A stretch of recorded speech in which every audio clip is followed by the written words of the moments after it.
গোপালগঞ্জে এনসিপি প্রোগ্রামে বাকশালীদের হামলা হয়েছে। আসল সমাবেশ শুরু হওয়ার আগেই হামলা কিন্তু হয়েছে। সমাবেশ তখনও শুরুই হয়নি, ওরা পৌঁছায়নি।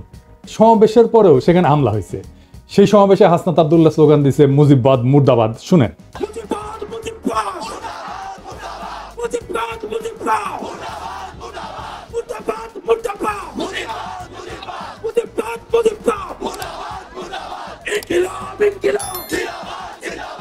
এনসিপি যাইতেছে গোপালগঞ্জ শহরে, আর বাকশালীরা টুঙ্গিপাড়া পাহারা দেয়।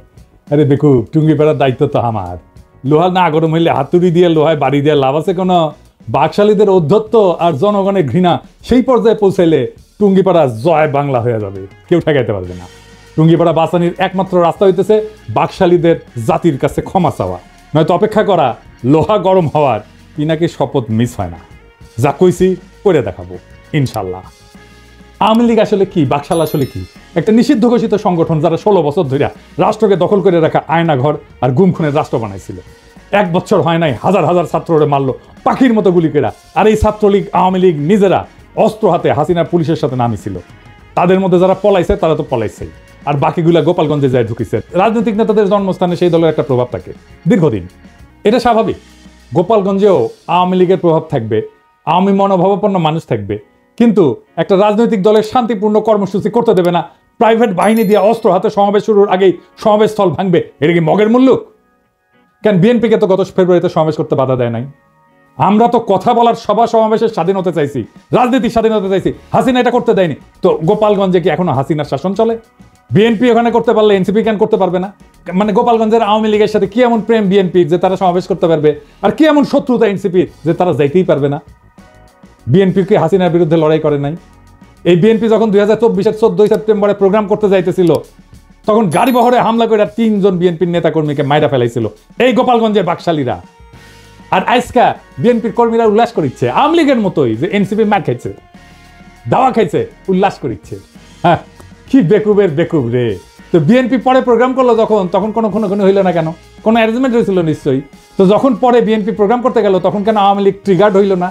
কেন ডাক্তার জাহিদ ট্রিগার্ড হইল না? কেন কচু খেতে ট্রিগার্ড হইল না? কেন আগে থেকে আওয়ামী লীগেরা চ্যালেঞ্জ ছুড়ে দিতে থাকলো? প্রশ্নটা এখানে। তার মানে বিএনপির সাথে গোপালগঞ্জ আওয়ামী লীগের এই মুহূর্তে কোনো কনফ্লিক্ট নাই। কনফ্লিক্ট আছে এনসিপির সাথে। তার মানে এনসিপি সেই শক্তি যা হাসিনাকে উৎখাত করছে, তারে ঠেকাইতে হবে। বিএনপির সাথে আর কোনো শত্রুতা নেই।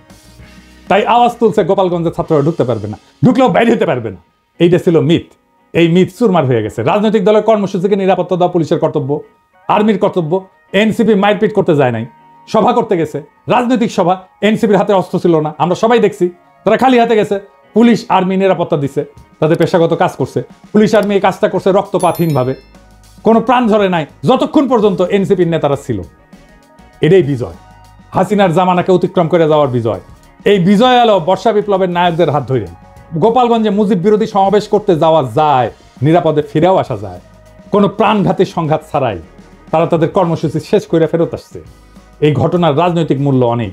এইগুলাই ছোট ছোট বিজয়। আর গোপালগঞ্জের জনগণ নামে নাই, নাম ছিল বাকশালী গুন্ডারা। ওরা মরণপণ লড়াই করতে পারে না, সেটাও তো দেখলেন। এখন বলবেন কই 4 জন তো মারা গেছে। হ্যাঁ, মারা গেছে, কারণ তারা এনসিপির নেতারা ফিরে আসার পরে নানা জায়গায় হামলা শুরু করেছিল, বোমা আগ্নেয়াস্ত্র নিয়ে, এমনকি জেলখানা আক্রমণ করেছে। ক্যাজুয়ালিটি হয়েছে তারা ফিরে আসার পরে। আরো অনেককে চিনবার পারলাম এই সুযোগে। যেমন ধরেন বাংলাদেশের মিডিয়াগুলা, যেমন প্রথম আলো, জাউরা ও বলছে যে কিছু লোক এসে হামলা চালাইছে। এই লোকের পরিচয় তারা জানে না। মতি মাহফুজকে এমনি আমি থাপড়াইতে চাই, জাউরার জীবন না ভালো হবে না। এখন আবার কচু খেতে আসিছে মানবাধিকার নিয়ে, ওরে আমার ওরে ওবার মানবাধিকারও বুঝে। মানে আপনি একজন খুনি ডাকাতের মানবাধিকারের পক্ষে দাঁড়াবেন, জার্মানিতে নাজি পার্টির সদস্যদের মানবাধিকারের পক্ষে দাঁড়াবেন। ওই সারাক্ষণ করে ধান্দাবাজি, জানেন? কই কোথায় কি টাকা কামানো যায় তার ধান্দা করে। টাকা কামানো খারাপ কিছু না, কিন্তু মিনিমাম নৈতিকতা তো থাকবে। একটা এক্সাম্পল দিই, ওই যে মুস্তাক মারা গেল না, রিমান্ডে নিছিল, তার সাথে কিশোরকে ধরেছিল। কেন ধরেছিল জানেন? নাফিস শরাফতের একটা কার্টুন আঁকিছিল কিশোর, এই আইডিয়া সামির প্রকাশ করেছিল আই এম বাংলাদেশিতে। সামি ওইটার অ্যাডমিন, সে নিজেই কইছে যে দেখেন, সেই পেজ সেই চালাইতো। সেই নাফিস শরাফত রেগে গিয়া এই কিশোর আর মুস্তাককে অ্যারেস্ট করে পিটায়। মুস্তাককে এতই পিটাইছিল যে সে প্যান্টে হাগে দিছিল। তারপর তো মুস্তাক মরে গেল।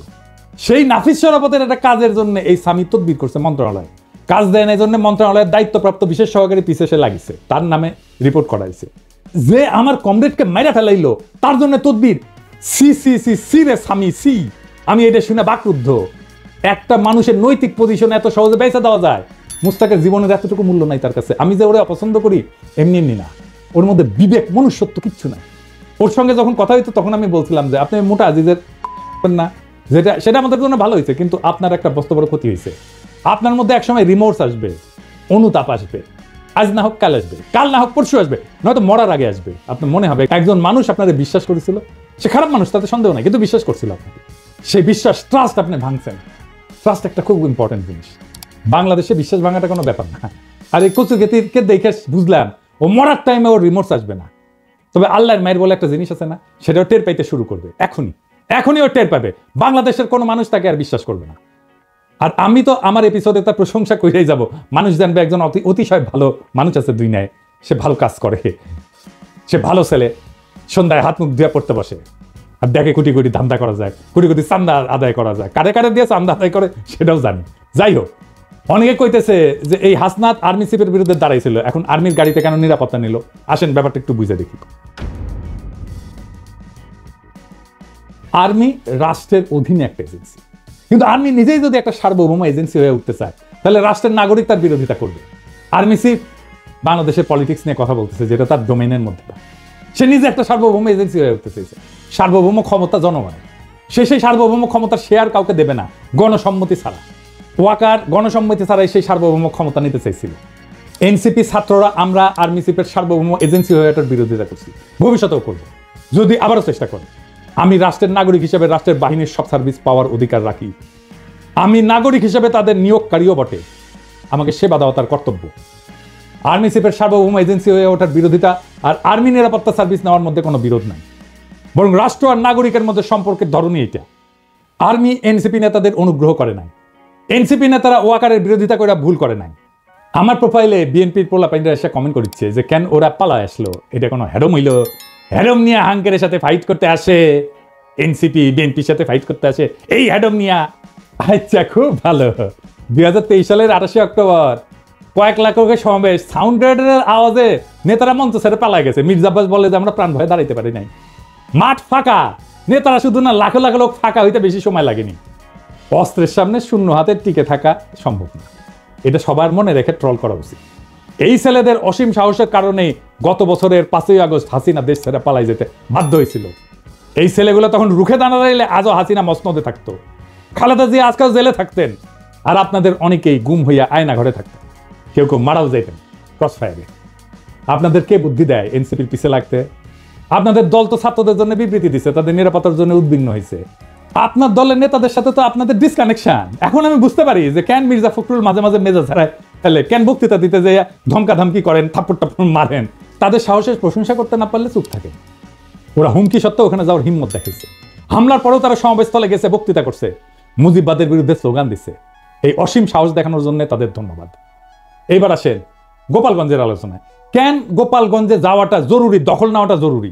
আসেন এই বিষয়টা আলাপ করে বুঝি। 1971 সালে 16 ডিসেম্বর বাংলাদেশ স্বাধীন হয়। এটা আমাদের বিজয় দিবস। আমরা জানি যে ওই দিন আমরা পরাজিত করতে পারি, পাকিস্তানি বাহিনী আত্মসমর্পণ করে।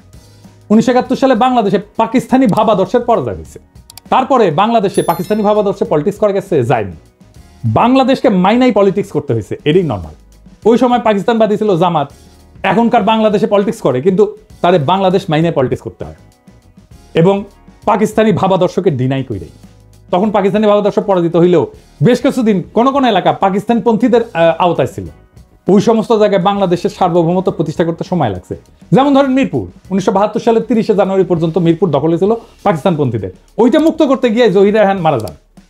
নারিন্দা, নারায়ণগঞ্জ, শিয়া মসজিদ, মোহাম্মদপুর, খুলনা, পুরান ঢাকা, রূপসা, রাজশাহী, সিরাজগঞ্জ, বগুড়া, চিটাগাং পোর্ট, এইসব জায়গা 16 ডিসেম্বরে মুক্ত হয় নাই, পরে মুক্ত হয়েছে আস্তে আস্তে।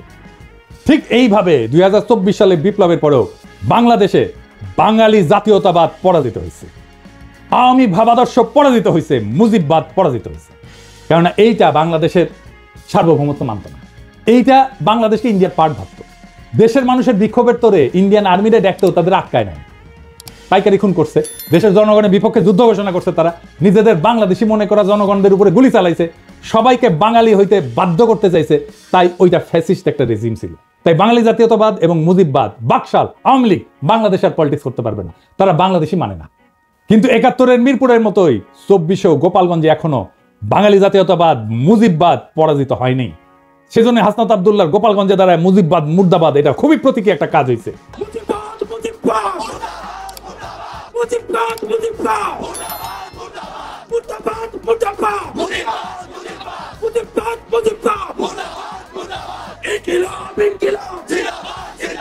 আমি গোপালগঞ্জের আমজনতারে বলবো, আপনারা বাংলাদেশ না মানা রেসিস্ট, ফ্যাসিস্ট বাঙালি জাতীয়তাবাদে থাকেন না আর মদত দিয়েন না। সারেন্ডার করতে বাধ্য করেন অ্যান্টি বাংলাদেশ বাঙালি জাতীয়তাবাদী এবং মুজিববাদীদেরকে। পরাজয় মাইনে নিতে বলেন, মাইনে নিয়ে বাংলাদেশে মেইন স্ট্রিমে জয়েন করতে বলেন মেহেরবানি কইরা। আর এটা যদি না করতে চান, গোপালগঞ্জ বিপ্লবের বাংলাদেশের সার্বভৌমত্ব প্রতিষ্ঠা করা হবে। আপনারা ১ সপ্তাহ টিকতে পারবেন না, আর্মি পুলিশ কিচ্ছু লাগবে না, জাস্ট আপনাদের সাপ্লাই চেইন বন্ধ করে দেওয়া হবে। আপনারা বাইরে হতে পারবেন কিন্তু ঢুকতে পারবেন না। সব ইকোনমিক অ্যাক্টিভিটিস বন্ধ হয়ে যাবে, জ্বালানি তেলের সাপ্লাই বন্ধ হয়ে যাবে, গ্যাস বন্ধ হয়ে যাবে, ইলেকট্রিসিটি সাপ্লাই বন্ধ করে দিলে আপনারা শেষ। আগে ঘোষণা দেওয়া হবে, শহর ছাড়েন, ২৪ ঘন্টার মধ্যে ফাঁকা হয়ে যাবে শহর, সব সরকারি কর্মচারীদের উইথড্র করা হবে। পারবেন ৭ দিন টিকতে? প্রফেসর ইউনূসের দায়িত্ব বাংলাদেশের সার্বভৌমত্ব প্রতিষ্ঠা করা গোপালগঞ্জে। আবার ১ মাস পরে মার্চ টু গোপালগঞ্জ ঘোষণা করা হবে, যদি আপোষে সারেন্ডার না করে তাইলে। বেগম জিয়া বলছিলেন গোপালগঞ্জের নামই বদলাই যাবে, গোপালগঞ্জ আর থাকবে না। শুনেন, আপনি কি এখন মুখটা বন্ধ কেন? এই যে মহিলা, আপনার মুখটা এখন বন্ধ কেন বলেন তো? কি বলছিলেন এতক্ষণ ধরে? মুখটা বন্ধ কেন এখন? দেশ কোথায়? গোপালী? গোপালগঞ্জ জেলার নামই বদলে যাবে, বুঝছেন? গোপালগঞ্জ আর থাকবে না। এইটা বাস্তবায়ন করতে হবে। এর জন্য 2টা কাজ করা যায়। এক, গোপালগঞ্জের নামটা বদলে ফেলাই যায়, বা জেলা সদর পরিবর্তন করে অন্য উপজেলায় নিয়ে যায়, নাম বদলে দেওয়া যায়। গোপালগঞ্জ বদলে কাশিয়ানি করা, কিন্তু মৌলিক কোনো পরিবর্তন করা হবে না। আর 2 নম্বর হচ্ছে গোপালগঞ্জের উপজেলাগুলোকে জিওগ্রাফিক্যাল লোকেশন, রোড কানেক্টিভিটি এবং হিস্টোরিক্যাল কালচারাল কানেকশনের ভিত্তিতে অন্যান্য জেলার সাথে রিডিস্ট্রিবিউট করে দেওয়া, গোপালগঞ্জ জেলায় বাদ দিয়ে দেওয়া। এক্ষেত্রে যেটা করা যেতে পারে, 1 নাম্বার, কাশিয়ানি এবং গোপালগঞ্জ সদরকে নড়াইলের সাথে যুক্ত করে দেওয়া যায়। মাকসুদপুর উপজেলাকে মাদারীপুরের সাথে যুক্ত করে দেওয়া যায়। কোটালীপাড়াকে বরিশালের সাথে যুক্ত করে নতুন নামকরণ করে দেওয়া যায়। আর টুঙ্গিপাড়াকে বাগেরহাটের সাথে যুক্ত করে নতুন নামকরণ করা যায়। তো এতে একটা জেলা কমে যাবে। তো একটা জেলা যদি কমে যায়, তাহলে আমরা কোনো একটা জায়গাকে, যেমন ভৈরব বা লাকসামকে নতুন জেলা ঘোষণা করে মোট জেলার সংখ্যা 64 রাখা যায়। এখন সময় আসছে একটা প্রতীকী কিন্তু বাস্তব সিদ্ধান্ত গ্রহণের। গোপালগঞ্জে বাংলাদেশের মানচিত্র থেকে কেবল এক প্রশাসনিক জেলা হিসাবে না, একটা দমন পীড়নের দুর্গ হিসাবে, বাকশাল মুজিববাদের দুর্গ হিসাবে চিহ্নিত করার ইতিহাস থেকে মুক্ত করতে হবে। টুঙ্গিপাড়া বা গোপালগঞ্জ কখনো একটা পরিবার বা মতাদর্শের ব্যক্তিগত দুর্গ হতে পারে না। এটা বাংলাদেশ নামের জাতির অংশ। এই জাতির মালিক জনগণ, কোনো পরিবার না। 1972 সালে যেমন মিরপুর জমাট পাকিস্তানি জাতীয়তাবাদ ঘুরাই দিছিল, জনতার বিজয়, সে তেমনি 2025 সালে গোপালগঞ্জে ভাঙতে হবে সেই বাঙালি জাতীয়তাবাদ, মুজিববাদের ছত্রবেশী ফ্যাসিবাদের দুর্গ। 21 শতকের বাংলাদেশে জায়গা নাই সেই রাজনীতির যারা বাংলাদেশকে ভারতীয় মতাদর্শের গুদামে পরিণত করতে চায়। গোপালগঞ্জের প্রশাসনিক পুনর্বিন্যাস শুধু রাজনৈতিক প্রতিশোধ না, এটা ভবিষ্যতের জন্য বার্তা। আর কোনো জেলাকে পরিবর্তনের দুর্গ করা যাবে না। যে জেলা জনগণের বিরুদ্ধে চলে যায়, তাকে আবার জনগণের ভিতরে ছড়াই দিতে হবে। এই দেশ কারো ব্যক্তিগত জমিদারি না। মুজিববাদ না, বাংলাদেশ জিন্দাবাদ। বাকশাল না, গণতন্ত্র জিন্দাবাদ। টুঙ্গিপাড়া না, সার্বভৌম বাংলাদেশ জিন্দাবাদ। আমরা চলছি, আমরা চলা শুরু করছি, আর থামবো না। এবার শুধু ঢাকাই না, আবার হবে মার্চ টু গোপালগঞ্জ। যদি না মানে আপোষে, তবে শুরু হবে গণজনতার শুদ্ধি অভিযান। গোপালগঞ্জ থাকবে না, থাকবে শুধু বাংলাদেশ। ইনকিলাব জিন্দাবাদ।